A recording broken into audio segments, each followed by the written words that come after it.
Hello po sa inyong lahat. Daanin po natin sa sayo yung aking tinuturo. Di po ba, nung nakaraan po, ang diniscuss ko po ay yung tungkol po sa 12 cranial nerve. Ano po ba ang nakapaloob po sa, nakakubli po sa harap at likod ng aking maskara.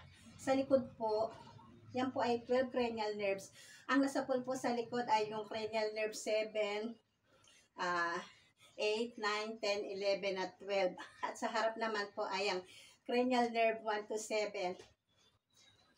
At ang nakapaloob naman po sa cranial nerve 1 to 7 ay yun nga pong 1, yung pong ito pong ilong, olfactory, yung pong 2, yung pong optic, yung 3 po, yung oculomotor, 4, trochlear, 5, trigeminal nerve. Alisin ko na po yung maskara ko. Yan, para po maintindihan nyo.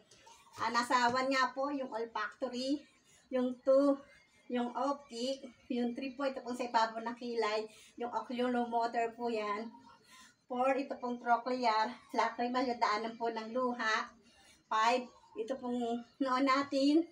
Pag ganun po, pababa sa pisngi, sa ilalim ng ilong, at sa ilalim po ng baba. Yan po yung trigeminal nerve. Cranial nerve 5 po. Yun naman pong cranial nerve 6, ay ito pong abducens. Gas naman po ang nakakonect dito, yung lamig na ating katawan. Yan po yung cranial nerve 6, abducens.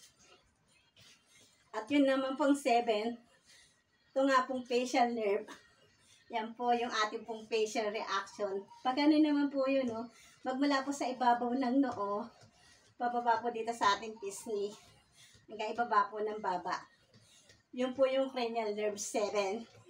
Yan po yung nakakubli sa likod ng aking maskara. At yun nga po, ang anuhin naman po natin ay yung tungkol nga po sa bone. Connect po natin sa bone, ano? Di po ba lagi ko pong sinasabi na yung pong bone ay meron pong 12 parte. Ang una nga po ay yung skull. Ito pong ating bungo. Bungo po sa ulo.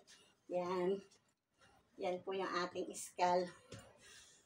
At tapos nga po, yung tupo, ito pong mandible. Sa ibabaw, dito po sa ating baba. Tapos po, hinihigil ako. Ito po yung vertebrae. Yung sa ating pong leeg. May po kasi gusto ko po kasing maunawaan yung style po ng aking therapy na marami pong nagtatanong.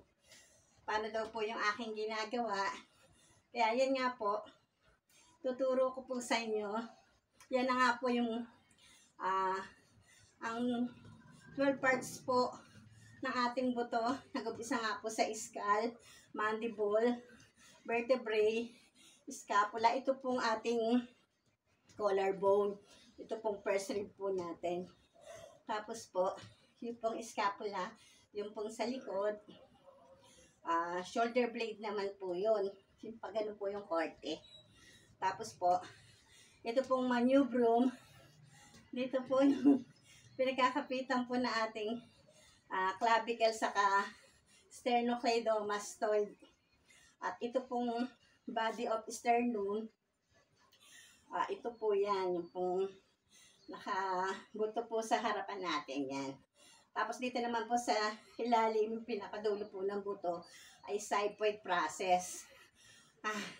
Hinihingal ako. Tapos po, xiphoid process. Tapos ito naman pong ating ribs. Yan po, kasama po yan sa 12 parts of the bones. Tapos ito po ating humerus. Ito po ating arm, yan. Yan po yung humerus. Tapos po ito nga po yung radius. Ito pong ating lalaki. Yan. Dito po. Ito naman po yung ulna. Yung ating pong pinky finger. Yan.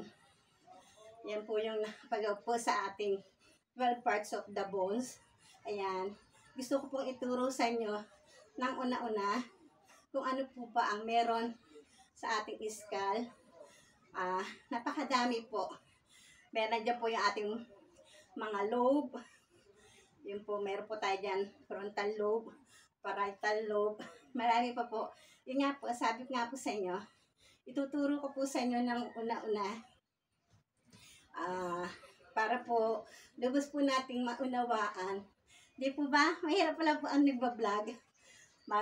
Kailangan mong maging kenkoy, maging unique, pero okay lang po. Para po sa aking kapwa, ay kakayanin ko ang kahihiyan. Para lamang po, meron po tayong matutunan. Dahil lagi nga po sinasabi sa inyo, mahirap po ang maging mahirap.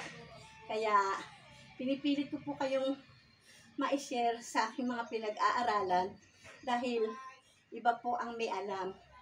Nais ko nga pala pong magpasalamat po sa inyong lahat sa pagsuporta nyo po sa akin. Dahil po, kahit na po ako unique person, pinagtsatsagaan nyo po akong panoorin. Di po ba? Maraming salamat po.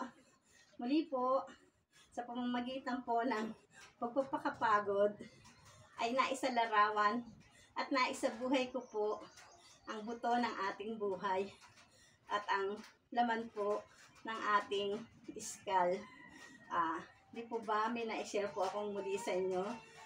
Nagpapakilala pong muli ang eksperyensyadang terapista, Lilith Constantino. I love you all. God bless us all. Bye-bye.